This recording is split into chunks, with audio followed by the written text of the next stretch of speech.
có nhi han như thế ngay song xin thông na tí nhìn hắn này hắn xin sợ nhìn song xin thông lưới còn nói xem na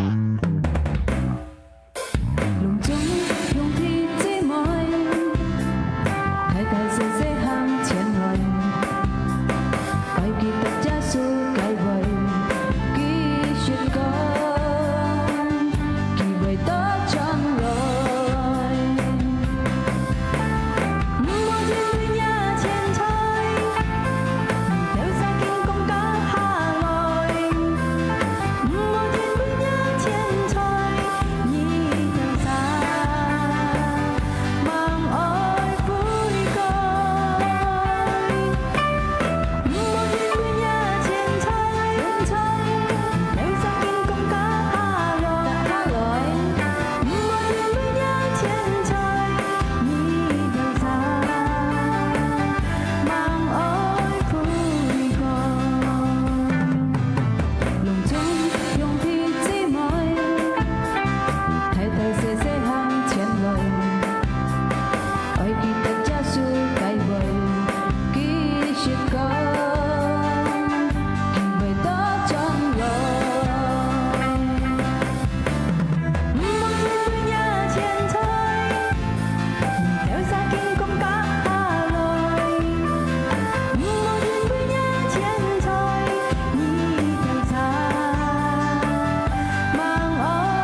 sẽ hàng chén lời ôi kỳ thật giá su cái vậy kỳ sẽ có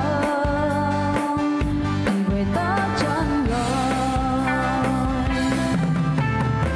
một đêm nhà trên thôi nếu xa kinh công ta hà lội một đêm nhà trên thôi đi theo xa mang ôi vui coi một đêm nhà trên thôi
響啊！安冷啊，用面啊！安來破響嘅響，用咩人啊？安用啲鬼冷啊咩？因為自家要也破條啲事，自家嘅本身要行嘢啊咩？阿利路亞，阿利路亞！感謝上帝嘅幫照，按寶貴嘅時間，自家用時買，上帝本自家。有機會，自家係來讚美上帝，又嚟敬拜佢，自家又嚟聽嘅翻譯，自家目標嘅一個時間，阿門。自家一條線嚟講究上帝嘅戲，我想向弟姊妹，自家笑起起來，自家車來禱告，我親愛嘅天父，在這屬基督名，感謝你主，感謝一個恩典，感謝一個愛，我都是按感恩對你上帝，你冇表現我都是，要謙卑我都是，拜日拜年，到今半日。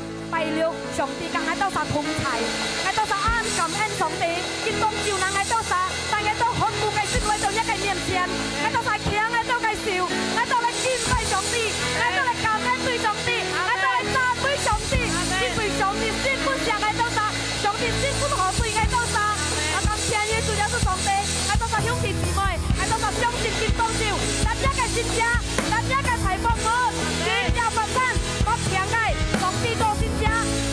上帝本身嘅力量嘅，冇路嘅，呢個安分睇嘅，上帝開先嘅路，感謝你主耶穌上帝，喺當上學父對一個反應，係相信，自己喺當上學父嘅心，喺學父對一個反應，上帝嘅反應講，喺到最快樂嘅嘢，喺度要滿足嘅心，呢個要主耶穌上帝，感謝你主耶穌上帝，而家準備好，而家係車嚟講，阿門，我主耶穌上帝。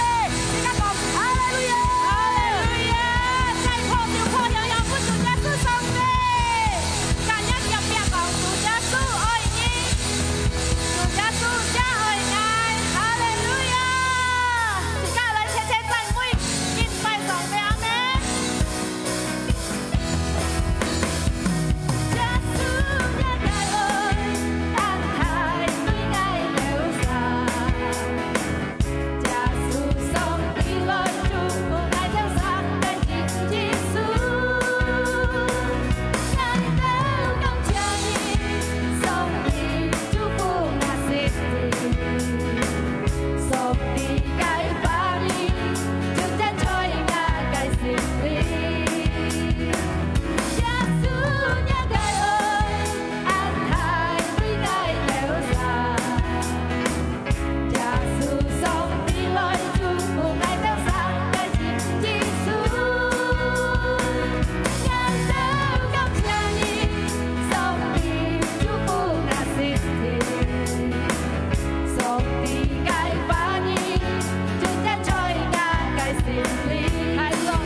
跳舞啥跳呢？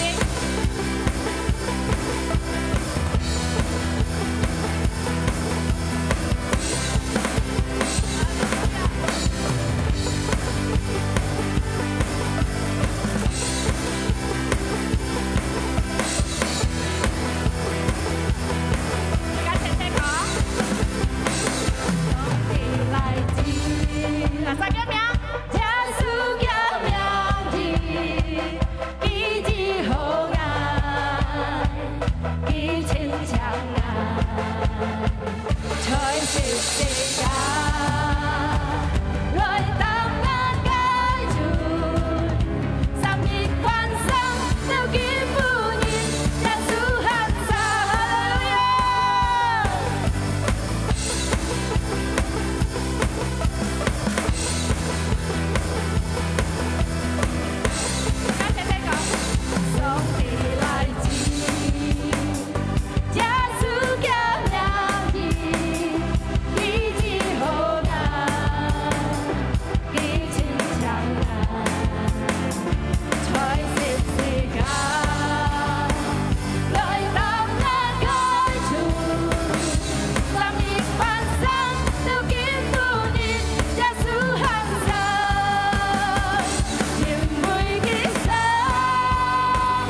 cái chiến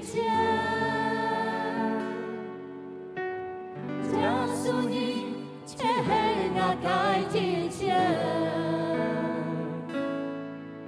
chủ gia su trong theo theo hồi theo truyền giang đi che hình ai theo xa cái cha su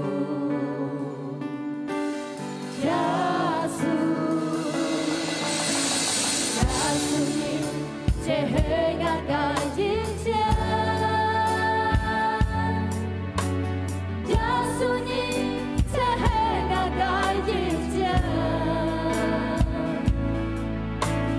Chúa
哈利路亞，嗌到嚟見拜你，哈利路亞，嗌到嚟見拜耶穌上帝，感謝你耶穌上帝，哈利路亞，哈利路亞，願人見拜你，哈利路亞，耶穌上帝。你係陪我到拜你，感謝你耶穌上帝，哈利路亞。大家撲笑本世界嘅上帝，佢現歸世界拜，佢陪世界拜，佢每個天人嘅主，坐天坐地嘅主，錫世界嘅主，愛世界嘅主，世界嚟榮耀嘅，大家講哈利路亞。天愛天父感謝你，見當朝我到大學務嘅心，因為我到啲，我到十分是由你，嚟講我到通才，謝謝嘅你行道，要上帝講我到通才，越天我到能去得勝嘅路，所以見當朝我到是由，也嘅法。nhà cái phá bún tay ngày ta về tật xin cao mắt lung tung nhà cái phì diều cao mắt phụ nhân chọn nhà cái phá buổi đầu ngày ta chế tật nhà cái phúc thầy giá số kỹ tục cái miệng ngày ta cảm ơn ngày ta tỏ cầu xin các chế lẽ講amen xin các講hallelujah hallelujah giá số thiên nhân giá số phít thiên nhân giá số thiện này giá số thiện này nè mang yêu thâu chiến sĩ các nhà tổ chức chiến sĩ các bài học講上帝錫切家啊上錯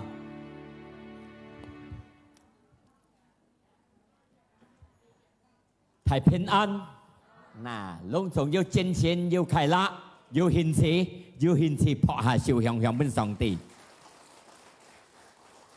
嗱上錯盡起今日禮拜是個很本談到有講個特性，在上帝裡面是個建立特性嘅身份，每日是個負了特性，每日是個戰爭為了呢特性嘅路，但係講戰爭啊，因為到是個行啊，先從是個對付，按多去對付，是個思想去對付，係咪呢？是個行啊，就出了個戰場樣，係啊，做實唔係行咪很了戰鬥嚇。嗱，呢陣時講嘅 constitution 冇咪係行嘅嘢你錯嘅嗱，就你做啊啊，今日了解嘅戰爭量啊，但係是個特性，是個熱天能夠去了特性嘅路，阿們。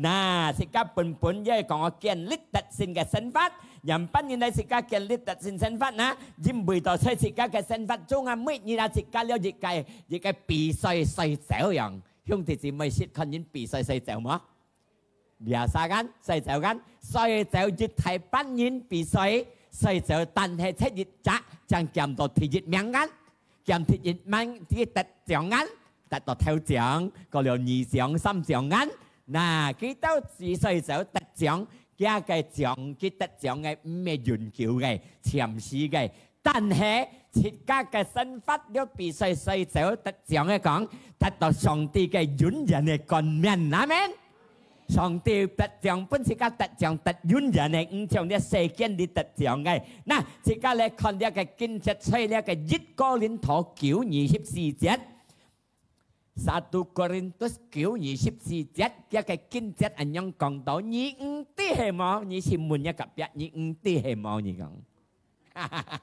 所以對比賽走呢個場所，所以比賽走。每責任細走講，車熱責任就得到得獎嘅講啊！但係每責任嘅一班人細走啊，三馬嘅走到哇，即係用功用力，即係去減體熱緊，冇呀減體熱呀嗬！但係每責上去減體熱嘅講啊，即係得到嘅行下嘅節25節，行下嘅節25節。每責任細走啊，叫減呢比賽嘅啊，都要控制熱切。人班人控制因為到比賽走嘅人，佢當佢細走嘅廠嘅啲，佢又冇作突衝嘅喺，又冇作突咪突พุ่นเนี่ยซ้ำคู่係冇นะปี作落細仔嘅ซ้ำคู่嚟鏘鏘嚟得咪？為了嘅บูซิน又鏘鏘又唔冇人配，讓人先受跌嚟嚇，爭就呢啲樣係冇นะ？配搭就輸hết唔是講嚇ไม่但係個了嘅控制嘅個燈沙。佢細就知自己係索，因為查學學見做咧講，誒讓係查係索嘅佢答書啊！個了佢翻到講就你群嘅要對嘅歸到萬一唔做得，佢萬千千萬就用功用力去走，但係為了佢到最尾一條線係咪咧？自家嘅身法在上帝裡面，自家嘅信心出了比賽走樣，每日自家比賽，每日自家係得勝，每日自家係得勝，係咪？嗱，然後佢講乜嘅呢？但係每陣人達到喺講出係佢咩達到原因嘅，自家都達到原橋嘅原妻嘅觀念，行上嘅節26節，因為到家嘅嗰啲保羅講，我唔係亂走，我又唔係亂打意思嘛計，佢走啲保羅佢講出乜嘢？自家達到有個目標，有個標點嘅，自家係去到嘅，自家係得到嘅，唔係亂走，又唔係亂打。自家在上帝裡面，自家嘅身法一咩亂嚟，唔咩亂講，自家嘅威一咩亂行統，一咩亂講，自家要自己目的喺上帝裡面，阿們。嗱，然後接喺嚟講，還要接下27，係到27嗎？到26 ，OK。嗱，每陣人嘅相信，在自家嘅善良做人生係咪走到半途路費？係走到半途路費，冇走到出尾。要得獎啊！嗱，講一及一啲，自家冇辦到路費，自家係走到出尾，走到出尾到幾時？到上帝喊自家賺嘅到出尾了。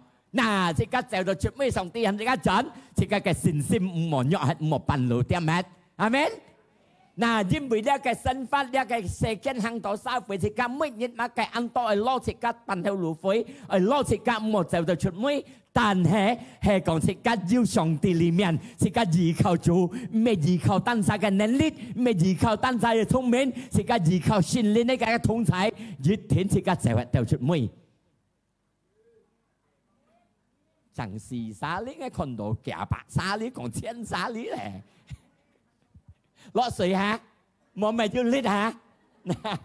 嗱，係講自家比賽就喺上帝裡面，自家要撇嘅目的嚟講，一天自家生係咪灰心？所以自家喺上帝裡面，自家信主嘅裡面，信主嘅方面，自家唔好要撇樣嘅目的。自家信主嘅方面，自家嘅目的就係感謝主，已經嘅事了，本愛得救了，愛應該係讚美嘅，應該係榮耀嘅。這咧自家嘅目的。佢應該佢配自家拜，佢配自家讚美，阿們。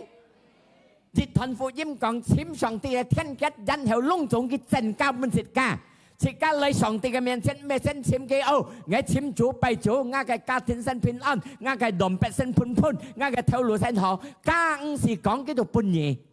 三日先簽嘅嘅簽乜？簽天結隆重嘅證交半夜，因為隆重自家需要嘅，呢個結人每個民族也需要上帝啲，你需要加嘅講，阿們。嗱，但係自家看到呢世間你行到安當然先做辦到路費緊，而下冇得一個心冇得到滿足，對唔到嘅心誒。唔係相信堂喎，真相真冇透，信堂對人生下，按冇格嘅笑容，按冇困危，不平生係喐冇困危，講一夾一啲跟住沙啦。人嘅最重要做耶穌要看自家，偏冇事冇困怕，阿們。最重要做耶穌要看自家，自家人有比賽走得出妹。再有見到嘅原因係咁樣，阿們。Kalau 係講一點點上啊，偏冇事冇來困危，快啲見一吧，冇來禱告，假曬啦，偏冇事咩係冇咩好事，要責冇誰冇嘅，錯天錯地，以色列嘅啲係上帝嘅出世上帝，耶穌基督冇誰冇，阿們，冇黑冇誰冇，佢能夠將呢24小時。Amen. Cái dạ vô còn dầm bánh như做嘢嘅牧師，但係很多信徒唔係學啊，啱冇頭嘅後人要聽ngay講，因為聽ngay cái講下頭，你講下頭，跟住要頭背下cái結家，而家小都講下，cái講下，聖教養講下，古打講一下，巴生講一下，台灣講下，有啱個要頭嘅講，係咪嗱？背嚟背去，你點點你日信徒人大家นั้น加ปัญญาใส่มุกันสินทุยุตาเทียนไหนพินมุสีไงทนอันทุงูพินมุสีไงสาวถอยปั้นผู้หอมหอแต่พี่ไงกล่องนี้ทางไงเก้าลุงส่งหุ่นจีไม่มุนให้ปัญญาเลยของยุทธนาถุงยุฝ่ายแท้มังหอเซ่พินมุสีมังเซ่สองตีพินมุสีที่ไปใส่ล็อกเก่ามะแต่ในยุจำโมใส่ล็อกเก่าไงโมใส่มุกไง時常困意嘅，阿們。嗱，當個人你都要集冇誰冇照顧你都唔係費心，你都要走到出門。係講你單望我偏冇事冇強一天冇困嘅，咁你咪費心咪走到半條路費，你冇事唔識嘅。講一夾一啲要集冇誰冇嘅，冇集數幾多冇誰冇，用人就嘅，用人嘅你通睇。阿們，日日偏冇事玩條困一夾白沙，ชอบมันนะชอบกันสังอายุเต้าฝีอยู่กันยังไงโมหิคอนต่อแบบปัดอัดตันเหอลีโมยินปัดอัดกันโมยินฉอโมงาต่อโมยินฉอหังโมสินะสังอายุเต้าโมคอนกับผีคุ้งแถว又揭落樣啊！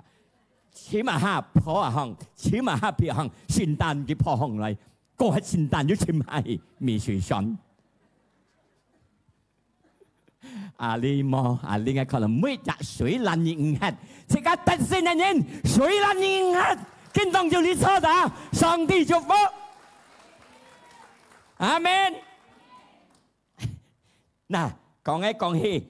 มาไก่นี่ใครต่ออ่านชุ่มต่อมาไก่ทงคุณนี่ตั้มต่อดูหอไงกองลุงจงจีไม่ทั้งย่าไก่จุงซิมช่วยเจียงสองตี嘅戲ย่าไก่หมูจูเช่單場望上帝嘅戲唔望ย่าไก่痛苦也唔望催人類嘅方面單場望呢千年嘅上帝催耶穌基督嘅名阿門應用幾樣能夠本以新嘅力量對付一切菲律賓13樣人講，透過基耶穌基督能夠判以力量擔任一切嘅痛苦。阿門。所以在耶穌基督嘅面前，就能夠判一個力量擔一切嘅問題，擔一切嘅痛苦。矮人乜嘢判以力量擔啊？係冇啦，講一及一啲矮咩唔有半意，有間時間熱撞間，時間又把拎時間又安慰你，係冇啦，禱告咯，跟耶穌陀咯，即係樣嘅係冇啦，將經當照嘅講頭，透過耶穌基督，能夠判時間力量，擔任一切嘅痛苦，擔任一切嘅問題，阿門。嗱，結果嚟講體質。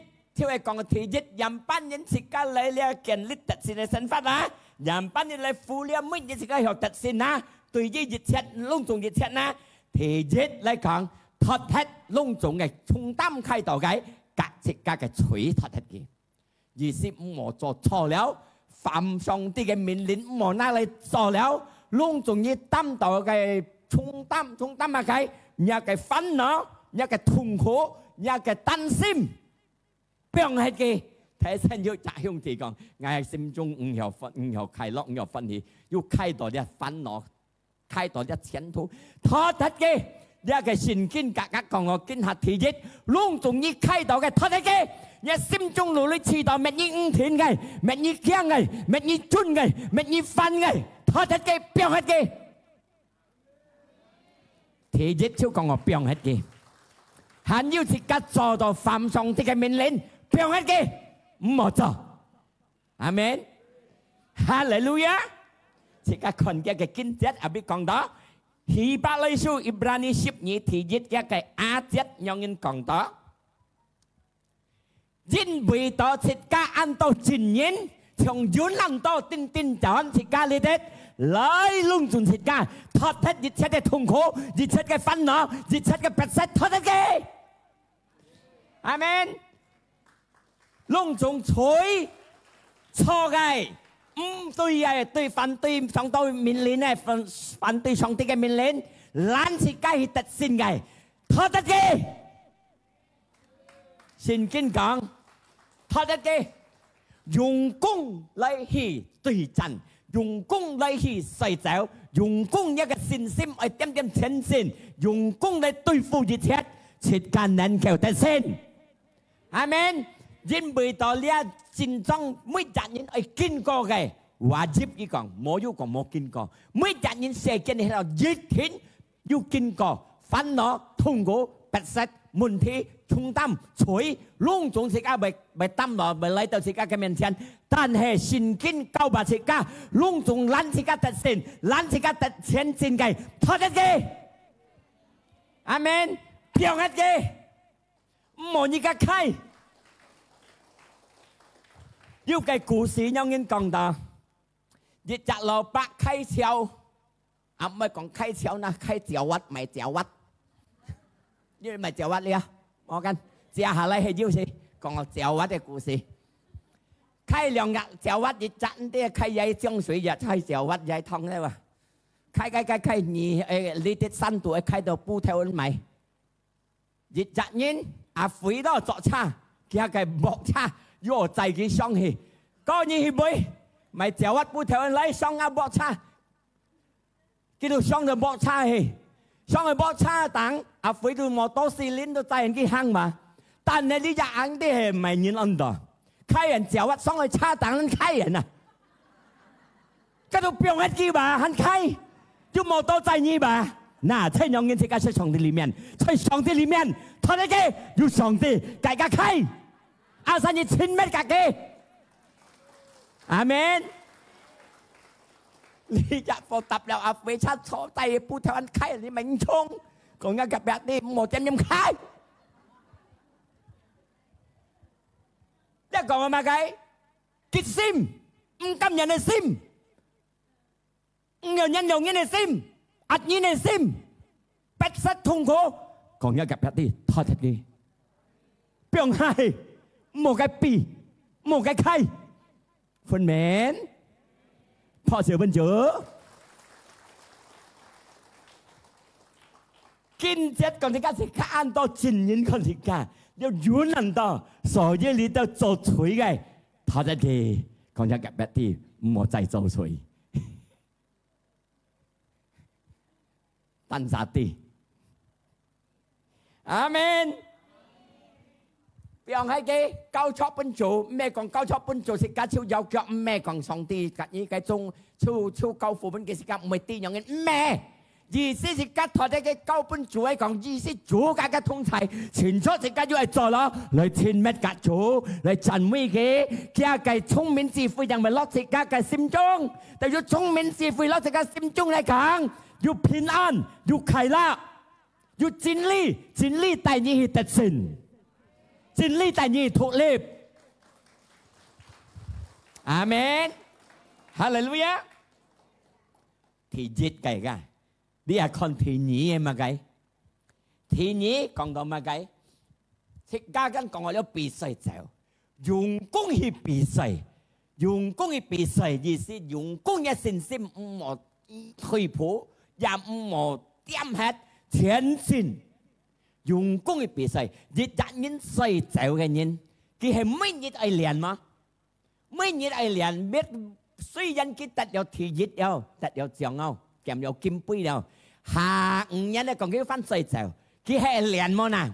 你5年要愛練，切家上帝本切家幹面表彰，切家咪愛練，係咪嗱？每日要問題嚟練，切家嘅信心，愛用功去練，阿門。係講冇問題、冇痛苦、冇煩惱、冇不實嚟到嘅生活中，看唔到一個信心到背。你講你安強作神作土，點解不落講嘅作乜嘢講呢強，矮都有作嘅水片片，係咪啊？冇辦法係用做把次去到提去先嚟，將第二個低作他，做乜呢？要問題嚟咧，一個生活，嚟一個生命，要痛苦，要憤怒，要不捨，佢哋將第二個信心個低，阿門。你係呀，又係前進，又係盤盤起盤盤，對付住前一個憤怒痛苦。又係嗰啲哎喲，係咯，是啊，冇變啦。嗰度不落講嗰啲作當一信，係冇啦。冇講嗰啲要變貴，你啲抌巴嘅。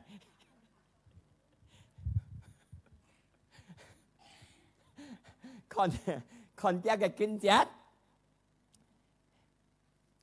Ibrani Hibalaship nhỉ dịch bè còn là mấy dùng công hi bị sợi dùng công hi liền hay mỗi dùng công hi liền tem tem liền ship xe phổ thụ su ở sông pan hệ tem tem họ su mà hay gan ở họ ship gan cho ba cái tem tem hi tạm mà shop trong chỉ giáo thì các cho là nhé họ su sao做求詞係上班係冇啦？即刻咩學乜計？多多隔上啲千米禱告聽反意，加些即刻練習，正後上班即刻信心，作了不落講啲啲嘅信，正後去出海係冇啦？插乜啊？我遲到係間，冇事又乜又困意又作信啊？我要信心，我信心強，我信心滿。遲下來先，要問題要痛苦，要平痛，你係信心本嘅相信啊啦，係企人等等啊啦，阿門。上帝要同在，因為佢依靠上帝。你隻阿姐啊，你隻阿妹啊，佢係信心人強。你咁講佢強，其實咩上時間用去狠咧，其實要定到咧，要定到生用平咧。但係佢見當照嚟到hắn Shalom 平安入邊曉入班曉，你到左門中對住，哎呀睇啦，佢hắn嚟緊一件事，hắn啲閉住啊，呢一人看到佢曉作一提信吹提海要先門，阿門。特別感謝主，佢嘅平背下，你馬來西亞俾佢中啊，簽唔到。80人中50個，好hết。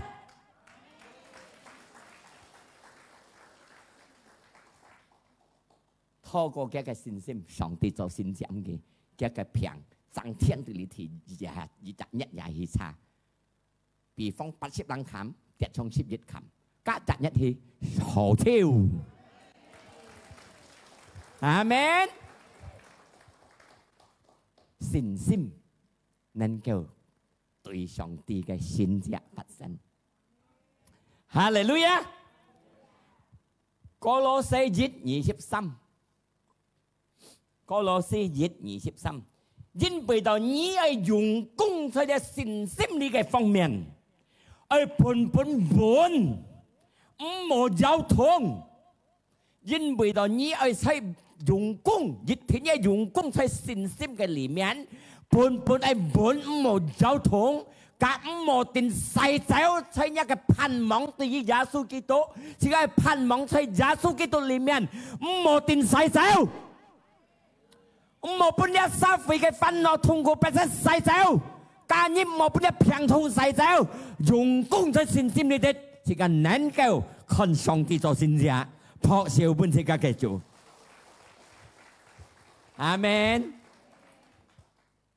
Jadi na, kita kau na, titip munti lai, dah cakap maintain, mau kau si kau nyakap jadi, đối付嘅用功，阿門。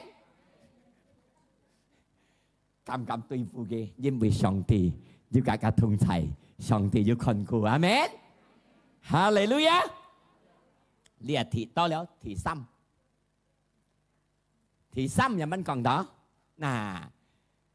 當時嘅比賽就是冇望盡背後，睇先嘅講緊，佢對度嘛，跟住咪就輸啦。意思嚟講乜計呢？望就ไปแล้วเนี่ย過去嘅痛苦啊苦毒嘅事嘛，哩哩計計啊，乜嘢有錢錢嘅，無奈嚟記得，เนี่ย乜嘢痛苦無奈嚟記得，乜嘢有ทุกข์哩ไปมุนทิ้ง無奈嚟記得，阿門。兩公婆錯嘅呢，佢過去冇記得嗰啲啊，冇啊，好嘅先好記得，甜嘅先好記得，苦嘅冇奈記得，阿門。苦嘅係變hết嘅，甜嘅減起嚟上嘅唔怕，阿門。意思嚟講，乜解？天下切家嘅母主講求上帝嘅戲，唔好將一個問題，唔好將一個痛苦，唔好將一個崩敗，唔好嘅。前進，天下望面天，天下望切家嘅主嘅戲，阿門。切家又有得勝乜嘢？哈利路亞！你點點望人嘅崩敗嘅，乜嘢痛苦嘅，乜嘢有前進嘅，價值嘅熱天開到唔有得勝，係冇呢？請你去捱崩敗，乜捱你也痛苦，崩敗你又咪敗了，還崩敗，點點講崩敗都過去超收咯。Ibrani 12thì 2 節。còn cái gặp cái chiều sâu một năm sau thì lấy còn chiều sâu này eo hết lại sao sẽ chiều sâu luôn gì nà mày như tim mày cái xem một này lô đâu chiều sâu luôn gì xem cái áo amen lấy chỉ cái cho dịch chết lung trốn một chú mong xây giá số cái gì mong nhắm môn tim mong nhắm bom bay mongไปมันนี่ทุ่งกูแม่มไปมันนี่ฟันมองไปมันนี่ติดน้ำมันไปมันนี่คิดซิมมองกาแล้วชิวเซลแล้ว重新ไงอาเมนฮาเลลูยางั้นที่จะ做重複啊係冇講ทั้งมองของมองไป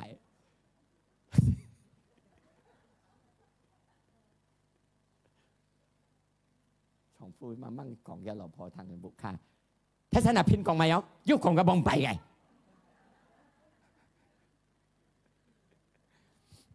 còn thêm mày唔怕，阿們。今日食緊肉，咪食緊好定唔好？你講咪？天下食緊做熱切，論意思個隆重問題、隆重痛苦、開心也好、煩惱也好、歡喜也好，隆重冇做蒙取上帝嘅戲，蒙取耶穌基督。但係呢，因為到耶穌基督帶自家嘅信心，搶啊你嘅信心，帶自家嘅全部嘅信心。所以先望取耶穌嘅戲，既然帶自家嘅信心去得勝，阿門。冇做望取一個人可以講個錢係錢乜嘅，錢係嚟嘅溝通，錢係同一個反應，錢係做嘅善健康，將有帶自家衝呢個信心，個人嘅信心，真個人嘅信心，將全部嘅信心，得勝嘅信心，阿門，哈利路亞。但是cái錢問題先先，唔好看呢一隻咁嘅危險設家嚟啊！咪設家nhóm咪個痛苦啊，家係病係幾特咪นะ因為到耶穌都避了呢一個十字架了，樣設家唔好看家了，設家係幫個開心歡喜快樂了，因為到耶穌基督你係初初天父嘅真照片，要照顧設家。要看顧設家，佢唔識離開個設家，阿們。隆重嘅苦毒，隆重嘅痛苦，佢擔了，阿們。哈利路亞。嗱，佢都掂了。設家走之時，唔好看背後。你保羅講嘅佢講，我並係隆重嘅背後嘅佢講，我唔係嘅思想，我嘅面隆重將在面前。因為到背後嘅唔要改變設家，已經生了發生了嘅。面前嘅，這裏係自家咁極天，這裏咁極天，將要改變自家嘅前面。你面前你係好，面前係唔好，才見下咁極天。背後嘅唔要改變設家了。阿們，我相信隆重設家嘅前面人會得到好嘅，前面人會得到好，其實設家係做。見下阿李企人，超係做出呢個小事，就會做了好嘅，為了咩？前面這個係得到好。你係減到五毛嘅，你前面就減到五毛。你係你減到好嘅，前面你挺得到好。阿們。結果嚟講啦，你ở nhất前途前面好嘅，你堅下減得定；你ở nhất家庭好冇，你ở nhất兩公婆好冇，你堅下兩公婆要符合，堅下兩公婆冇啲咁講咁崩敗唔冇嘅，堅下重新嘅，日後你自然嘅日普得到平安，得到開心，家庭快樂，阿們，堅下減得定。các過去發生了，唔有改變了。發生了唔冇嘅，變hết嘅，好嘅，hắn可以減到，bông bạn như tao ta ơi xin, khi anh sẽ ngay, thì ngay xích phấn. Cầm, các hắn cho tật, hay còn có唔冇嘅biến hết嘅, amen. Lý tiết ngay con đó hắn như như này kiểm cái lỗi đó ha,唔冇à. Ô mô lơ, sa má kèm mồ hôi lơ. Amen.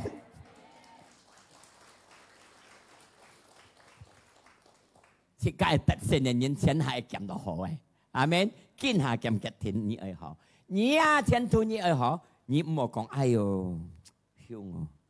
Hiểu họ. Thu ngô. Mồ biển ngô. Nhị tàu ổn tích nhị là mồ biển. Nhị mình nhà lý còn mồ biển. Em muốn á? Nhà xe phó đó là nhà mô dùng cái xe phó trọng sinh. Tại ôn cái xe trọng sinh nào. Các bốn nhà khéo lý còn hết đâu. Hay mơ nà? Chú liệu cái dụ Giá Sư Kitô. Xin Giá Sư cái chết hết nha cái phá. Giá Sư Kitô tại cái sinh lý. Amen. Hallelujah. Chúng kinh hà chỉ ca chưa còn. Hoa ngà cái ca thiên bình an khai lọ. Kèn con. Suy nhân chỉ ca mang con đó. Tan hết đều chút mới dịch thiên tật xin. Ta tập rằng. Amen. Lại sao kita tatap giang ấy. Jadi sẽ giúp cái phiếu thiện sẽ sống từ里面. Amen. Hallelujah. Cá gì cây đó. Hả má? Không món cái tôi còn hay liệu mà. Thì si gầy. Thì si gầy. Thì si gầy.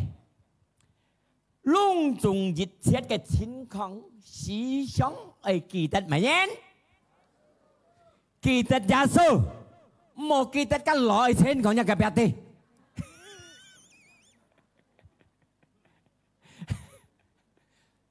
Cả tên đem kỳ tật các loại trên xảy mút bật mùng lò. Xèo lính, lính. Lò phó bà thế. Mấy lính. Amen. Kỳ tân mày sao còn á? Luôn dùng dịch chất chính kháng. Kỳ tân mày nhé. Phân hỷ ya hả? Thùng khủ ya hả? Phân nồi ya hả? Hỷ lọ ya hả? Kỳ tân mày nhé. Kỳ tân Giá Sư. Ta mày kỳ tân Giá Sư sẽ còn ra cái kinh giác. Ibrani ship nhí xăm gạt xì. Hỷ bá lấy xuống ship nhí xăm gạt xì. Nhí còn ta mày cái có thay cái kỳ tân Giá Sư. Một kỳ tân cái bông bày ấy đó. Bông bằng cái đồng bạch tiệt sẽ nhị hỏi ngay cái gọng ngã cọt tay tỏ như vậy cái điều cọt thun sẽ nhị hỏi ngay cái mổ leo mổ này kỳ tật. Amen. Hi ba lấy số ship nhị xăm gạ xì xí trong xịt ca ở kỳ tật Giá Sư ký rằng dùng cung tâm an khủng bố cái所以你隨惡人人擔是嗰度晒反對嘅。擔是嘅都神人類嘅罪惡嘅，耶穌基督用功去擔了了，阿門。所以是該記得耶穌，你痛苦也好，你問嘅是講我有耶穌人痛苦，講一特別啲一小事當出現嗎？講你痛苦，哎呦我ăn cua ăn飯我ăn苦ăn hiếu我，一小事了現嗎？問緊，把你ไม่ผีคงชุดผีเหตุเห็นมั้ยนะ Siêu tình tăng chủ nhất gắn bằng gì? Nà số dĩ giá cây thế dân thị sinh có xí xong thì chế là chính không ê kỳ tật Giá Sư Dinh bì tổ ký bom bài rồi như này hả? Dùng cung tâm liệu lý tao dịch chết đeo. Số dĩ cái tâm liệu này còn kia nên kêu trả chút thôi còn kia cái phụ nhân 講自家啲時常係記得佢擔了熱切痛苦。你不了平擔到，耶穌講一平猛係是講我啱，阿們。透過我嘅變相，我嘅身體，我嘅心中，我嘅平隆重和諧，阿們。哈利路亞！一個經節啊，妹，讓出嚟經節。Ibrani 12題3個題4，時常係記得佢用功嘅擔了，對於你都殺罪惡嘅人啊，反對佢嘅人啊，佢嘅人擔超了啊，取十字架嘅啊，所以佢講你都人唔好惡hết，也唔好費心。當要痛苦、要問題、要憤怒、要逼迫、要病痛，唔好惡，唔好費心。耶穌基督近日擔有熱切，佢擔過嘅隆重熱切，時常係記得嘅。提示嚟講，提示Ibrani 12提示佢講乜嘅？隆重熱切你對付嘅，對於罪惡嘅方面，你mang到流血啫，流皮血啫，但係點當到流血mang chết gan。講一及日啲切家很難擔，破小本主長世家企行嚟。一福音講冇出暗冇偷講我未燒了冇樣，佢佢唔係做 LCD 啊，舊時候冇出嘅咩講嚟，阿們。福音冇出講ทางจินชินกันทางชิกันน่ะอาซาเนี่ย你คงอยู่병장嘅ทาง熱天熱特富。一個思想要變成嘅ทาง熱天熱特富，除非你理錯咗，人人啊你ทาง一個你空心中ทาง安滿ไป假設咪煩哈，嚇กัน你冇得唔到，บุคคาไก่ฟุ้งรู้กินแม่นมังอากัน你咪得唔到啊？係冇นะ？嗱，我相信透過經當照，自家要全天嘅心，熱天自家聽到，自家嚟讚美熱條歌嚟。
小不自家嘅主，安息自家嘅主，天恩嘅主，五攝用喺自家嘅主。嗱，兄弟姊妹們，自家嘅土建當照探友，上帝要交代嘢，自家透過呢一個福音傳出嘅。我仆人弟兄姊妹擔當因為嘅痛苦，擔當因為嘅問題，擔當因為嘅憤怒，但係經當少講咗，學睇你充擔當嘅，學睇一個問題，冇你猜，你緊啊數千蚊，你救護本嘅，只不過緊要通財，你自求嘅，只緊要通財，學睇自己嘅罪惡，自己天天用功嚟喺善心嘅方面，用問題擔當一個態度講，自己嘅善心。冇退步，人冇讓，前進。當時間走之時，當時間比賽之時，當時間前進之時，時間冇望盡背後。意思係講時間嘅思想，時間嘅目標，全下將推主耶穌基督嘅氣，然後隆重熱情時間，心度開導，不義也好，憤怒也好，快樂也好，時間思想係記得耶穌基督，因為全下去做了本時間，喺禱告本。隆重用姊妹，要聽呢講出嚟嘅行，越聽越得勝，越聽越得福，平安快樂，充滿樂本意，隆重嘅平通，透過一個變裝，越得到一切，奉耶穌基督嘅名，時間得到咗，時間隨住你講，阿門。上帝祝福大家。可能隆重用姊妹要提議您嚟參加呢個聚會，你唔係騙人，自家喺上帝裏面，自家都係兄弟姊妹。時常自家每日拜六嚟聚會嘅，上帝祝福大家，長初咗你見到自家嚟聽下報告。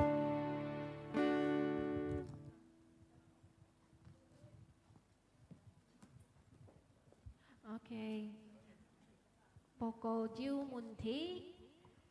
切家愛來結束呢個聚會，愛長兄弟姊妹起哄而來。哈利路亞，學小朋友，我哋一齊上面。哈利路亞。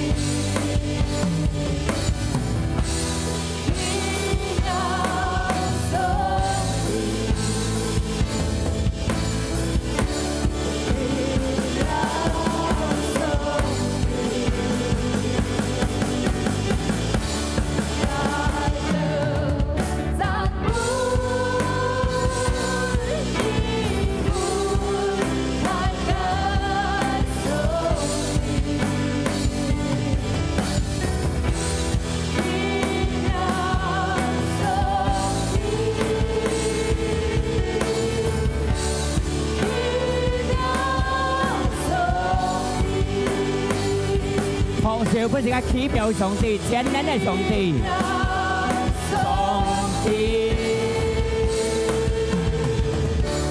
奇妙上帝，